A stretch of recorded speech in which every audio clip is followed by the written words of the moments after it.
Can you explain how constructivism relates to educational technology? So there's a lot of different ways that educational technology can instantiate or support constructivist pedagogy.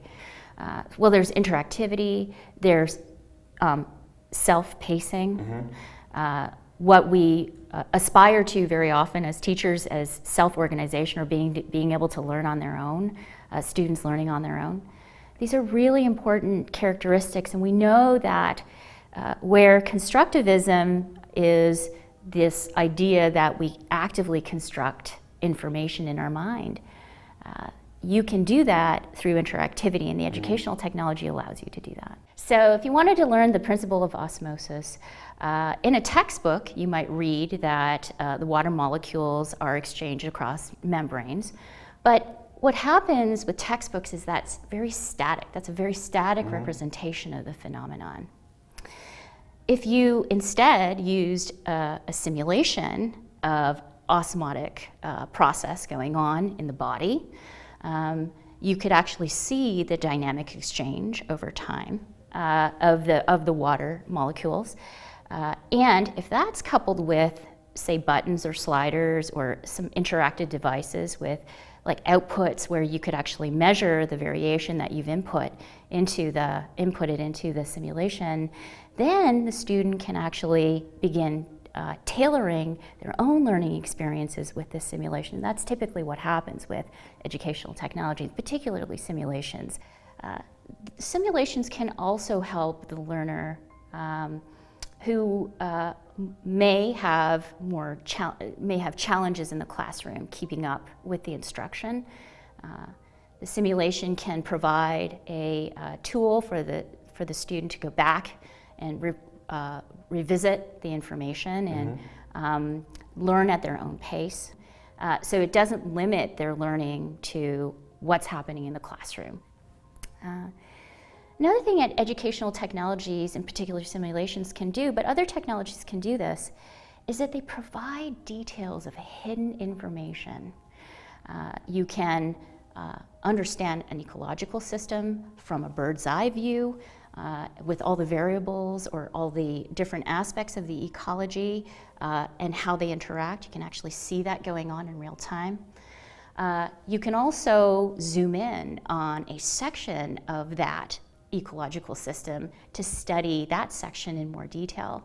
And so you can toggle between different levels of representation of that phenomenon. How does constructionism then sort of stem from constructivism? What's the difference and where does it come from?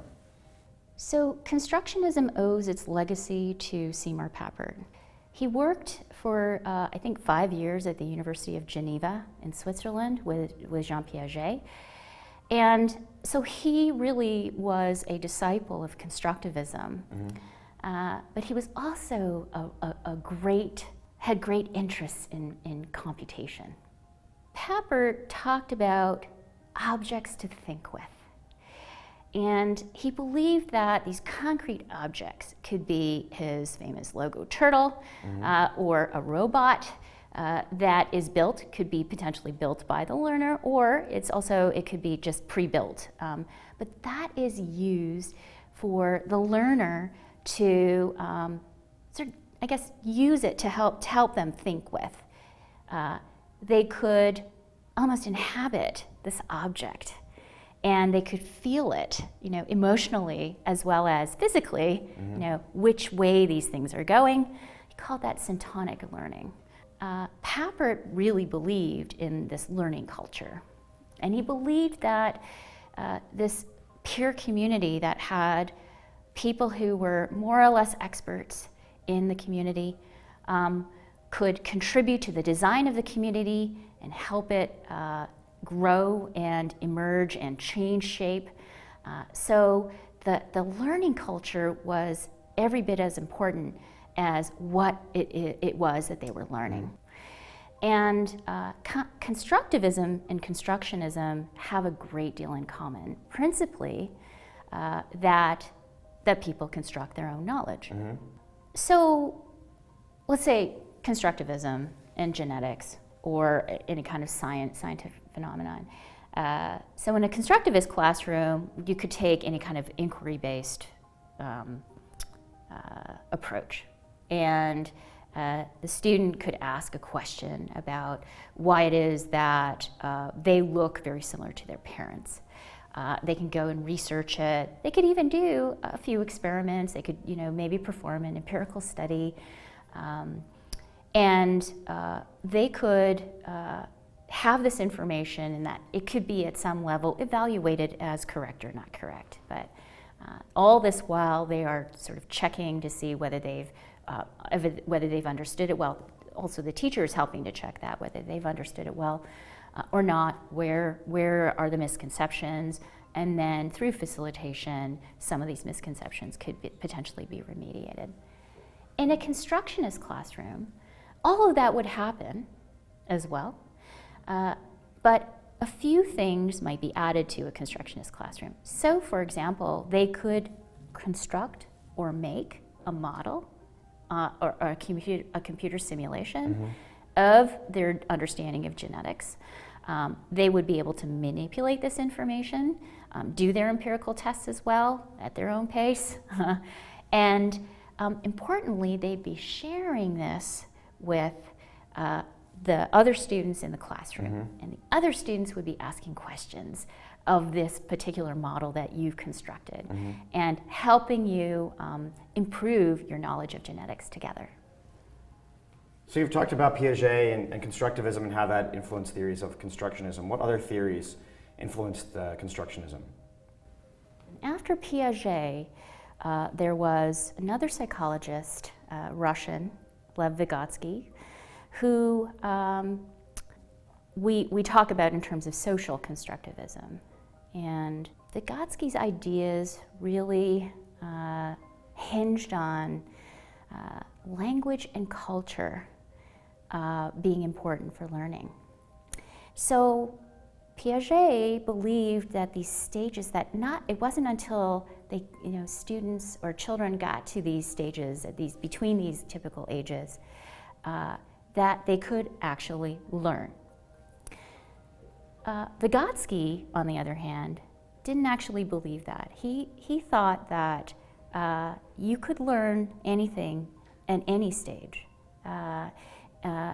And students had, or children had, and adults as well, come to a learning experience with some quantity of information. And instruction happens, or ought to happen, beyond that quantity of information in order for them to grow. And he believed that the arbiter, or the tool that is used for this, is discursive interaction. And so in the difference between social constructivism and constructivism is that development leads learning, according to Piaget. Whereas for Vygotsky, learning leads development. That's a difference. So in that case, let's think about math, for example. If you were my teacher, I'm a science person, but that's okay. Science, okay. Okay. So if you were assessing my knowledge of biology and how you might teach me, you would have to think about where I am now, how much I know about osmosis. Maybe I have some rudimentary understanding of it, but maybe my friend knows it really well, or knows nothing. Maybe doesn't even have a rudimentary understanding. So you might teach us differently, even though we might be of the same age, to how to. The instructional experience might be different for the two of us. Absolutely, and that's different. That's quite different from the way that we taught in a behaviorist mode. In a behaviorist mode, the belief was everybody learned at the same pace, in the same way. In a constructivist, and then later on in a social constructivist way, there's a lot of differentiating that's going on. And that's typically done through what we call inquiry or guided instruction. And so you would go into a classroom, a social constructivist classroom. What would be different than the behaviors classroom is you would hear lots of discussion going on. Small groups. You may know a little bit more than me. I get to tap into what you know. You're asking me questions. I might have something, or I might interpret the phenomenon in a different way, so you're also learning from me. So this kind of community knowledge that grows is a collective understanding And if you do it right, everybody gets to have a part of that knowledge, as opposed to where you're just learning, you happen to be the smart kid in the class, you know it, but I'll never know it. Right. Yeah. Thanks to Susan Yoon for talking to us today about constructivism, constructionism, and educational technology. Thanks for being with us. You're welcome. Pleasure.